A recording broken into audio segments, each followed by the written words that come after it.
Hi, welcome to my channel. So let's start. In this video I cannot use any related picture or image because of copyright.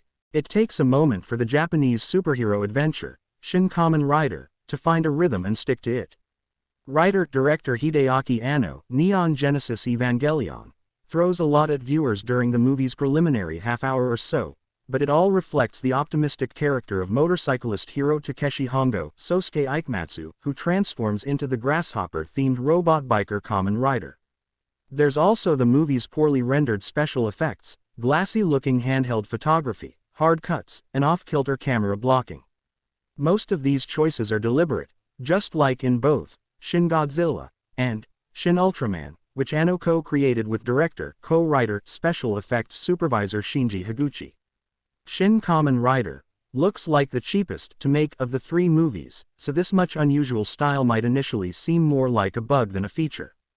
Eventually, this outstanding reboot's most generic elements appear subordinate to the title character's deranged, boyish, and sometimes romantic subjective reality. Anno's take on Kamen Rider plays out like a loving, idiosyncratic deconstruction of Kamen Rider, a wayward young hero who defends the world from the villainous Shocker organization and their various animal men cyborgs. In Shin Kamen Rider, Hongo sets out on his anti-Shocker crusade after he reluctantly and gruesomely beats up a group of beret-clad Shocker heavies and a spider robot, Naomori 2. Hongo is then debriefed by icy monster hunter Ruriko, Minami Hamabe, and her dad, Drive. Midorikawa Tetsuo, the Iron Man, director Shinya Tsukamoto, a disenchanted robot-building scientist.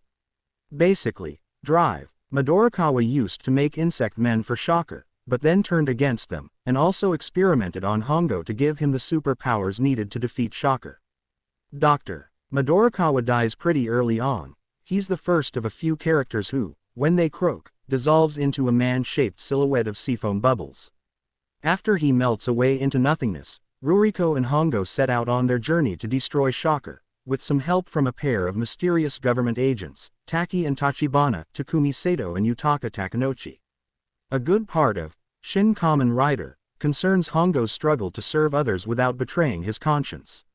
He struggles with his computer-programmed survival instincts, which tend to be brutal.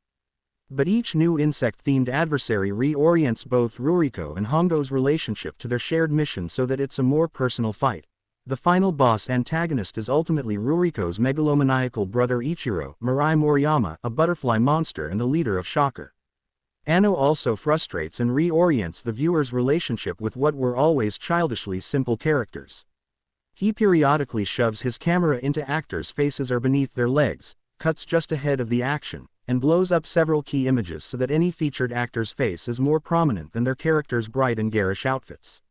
This potentially off-putting style still effectively dramatizes Hongo and his allies' adrenaline-fueled disorientation. Anno also catches viewers up as we go, slowing down the action and the dramatic momentum just enough to make even a fight with a half-praying mantis, half-chameleon monster, Kanata Hongo, seem affecting. Some viewers might be distracted by the movie's stop-and-go pacing, unsophisticated action choreography, and unglamorous, low-resolution special effects. Maybe, but so what? Anno's take resonates because it shares the experimental spirit and naive angst. Who am I, and how do I hold on to myself in a group united by a common goal?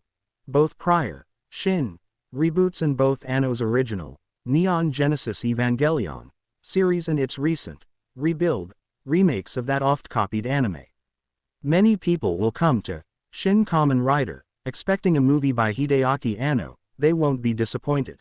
Action fans will have to make like Hongo and reorient how they see a buggy bike-riding superhero whose main power source remains a pinwheel-activated belt buckle.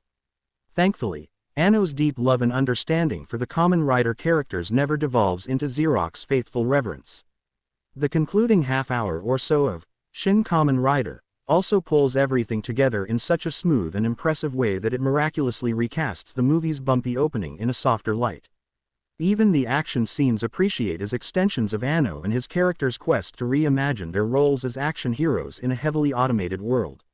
Anno's fingerprints stand out, given how mindlessly literal and/or timid many contemporary American superhero movies tend to be.